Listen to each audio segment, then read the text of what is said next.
Ladies and gentlemen boys and girls, ഇന്നത്തെ video ഞാൻ പറയാൻ പോകുന്നത് എങ്ങനെയാണ് ഇതുപോലെ music wave test animation create ചെയ്തത് പ്രീമിയർ പ്രോ. സോ ഇതാണ് എൻ്റെ വീഡിയോ. ഞാൻ ടൈപ്പ് ടു സെലക്ട് ചെയ്ത് ടെസ്റ്റ് ആഡ് ചെയ്തു. ഞാൻ ഇഫക്ട്സിൽ പോയി ടർബുലന്റ് ഡിസ്പ്ലേസ് ആഡ് ആക്കി ടെസ്റ്റ് ലെയറിൽ.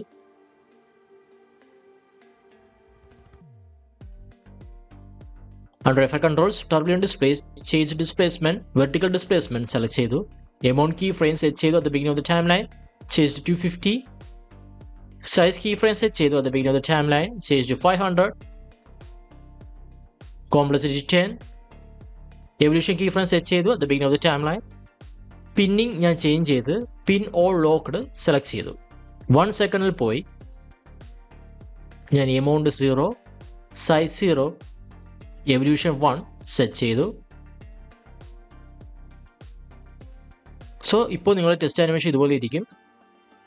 ടെസ്റ്റ് ആനിമേഷൻ്റെ ഡ്യൂറേഷൻ ഇതിൽ കൂടെ കൂടാനായി ഞാൻ ഈ ലാസ്റ്റ് കാണുന്ന ഈ കീ ഫ്രെയിംസ് 2 സെക്കൻഡ്സിൽ കൊണ്ടുവച്ചു.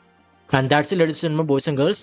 ഈ വീഡിയോ എല്ലാവർക്കും ഇഷ്ടമായെന്ന് കരുതുന്നു. ഈ വീഡിയോ ഇഷ്ടമായി ലൈക്ക് ചെയ്യുക, സബ്സ്ക്രൈബ് ചെയ്യുക, മാക്സിമം ഷെയർ ചെയ്യുക. Thank you.